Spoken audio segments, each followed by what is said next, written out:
ఇక మహబూబాబాద్ జిల్లాలో ఎండలు మండిపోతున్నాయి. ఇంట్లో నుంచి కాలు బయట పెట్టాలంటేనే వణికిపోతున్నారు. రోజు రోజుకు గరిష్ట ఉష్ణోగ్రతలు నమోదవుతున్నాయి. జిల్లా వ్యాప్తంగా వడదెబ్బ మృతుల సంఖ్య పెరుగుతోంది.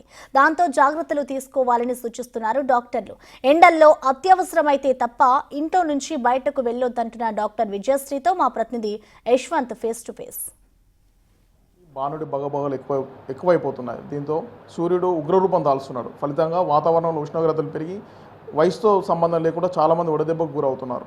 ఈ మూలంగా వడదెబ్బలు తీసుకోవాల్సిన జాగ్రత్తలు ఏంది, ఎలా ఉండాలి, వడదెబ్బ తగిన ఎలా గుర్తించాలి, మనతో పూర్తి వివరాలు తెలిపేందుకు ప్రముఖ వైద్యులు డాక్టర్ విజయశ్రీ ఉన్నారు. ఆమెను అడిగి తెలుసుకుందాం. మేడం నమస్కారం. ఈ మధ్యకాలంలో ఉష్ణోగ్రతలు పెరుగుతున్నాయి, చాలామంది వడదెబ్బ గురై చనిపోవడం కూడా జరుగుతుంది. దీన్ని ఎలా అరికట్టాలి, వడదెబ్బ నుంచి ఎలా రక్షించుకోవాలి? ఇప్పుడు ఎండాకాలం స్టార్ట్ అయిపోయింది. ఇప్పుడు టెంపరేచర్ కూడా బయట బాగా ఎక్కువగా ఉంది. ఆల్రెడీ ఇప్పుడు ఏప్రిల్ నెల స్టార్ట్ అయింది. మేలో ఇంకా ఎక్కువగా ఉంటాయి, అత్యధిక ఉష్ణోగ్రతలు ఉంటాయి.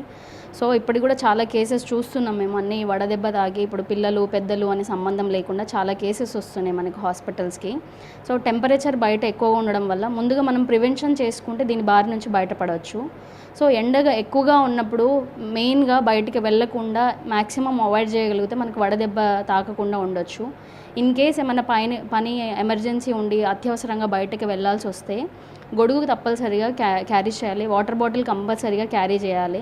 ఇంకా పెద్దలు, ముసలి వాళ్ళు, వృద్ధులు, ఇంకా గర్భిణీ స్త్రీలు అయితే అవాయిడ్ చేస్తే మంచిది. పొద్దున్న 11 గంటల నుంచి సాయంత్రం 4 గంటల వరకు వెళ్ళకపోతే మంచిది బయటికి. సో అట్లా అవాయిడ్ చేయగలిగితే మన ఎండ బారి నుంచి రక్షించుకోవచ్చు, వడదెబ్బ నుంచి ప్రివెన్షన్ చేసుకోవచ్చు. మేడం, ముఖ్యంగా ఒకసారిగా వడదెబ్బ గురైనట్లయితే ఎలాంటి జాగ్రత్తలు తీసుకోవాలి, ఎలాంటి ఆహార పదార్థాలు తీసుకుంటే మనం దాని నుండి ఉపశమనం కలుగుతుంది?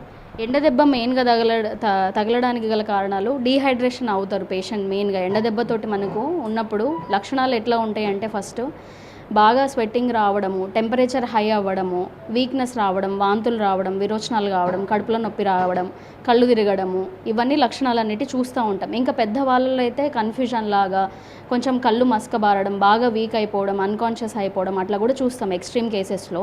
సో మెయిన్గా అవి మనం రాకుండా అట్లాంటి లక్షణాలు ఫస్ట్ డెవలప్ అవ్వగానే పేషెంట్కి హైడ్రేషన్ ఇంపార్టెంట్. అంటే వీలైనంత బాడీ టెంపరేచర్ కూల్ అవ్వడానికి పల్చటి వస్త్రాలు వేసుకోవడం మంచిది. నీళ్ళు బాగా తాగాలి.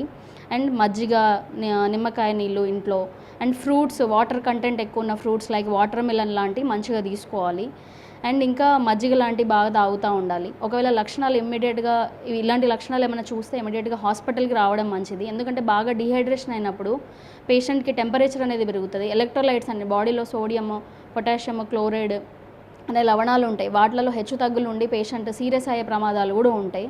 సో ఇమీడియట్గా హాస్పిటల్ని అప్రోచ్ అవ్వడం బెటర్ ఇట్లాంటి లక్షణాలు మెయిన్గా చూసినప్పుడు.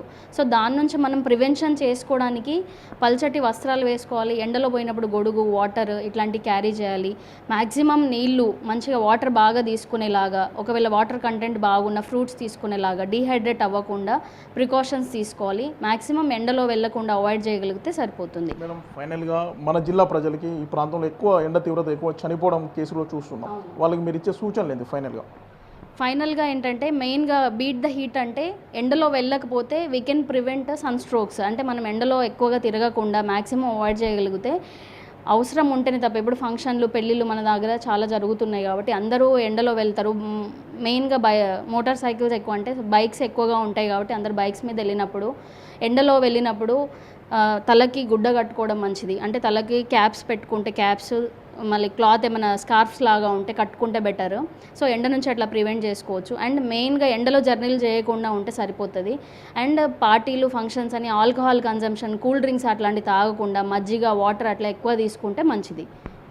ఎండాకాలంలో మనము మెయిన్గా ఫుడ్ పాయిజనింగ్ కూడా ఎక్కువ చూస్తుంటాం. ఎందుకంటే ఎండ వేడికి ఫుడ్ కూడా తొందరగా స్పాయిల్ అవుతూ ఉంటుంది.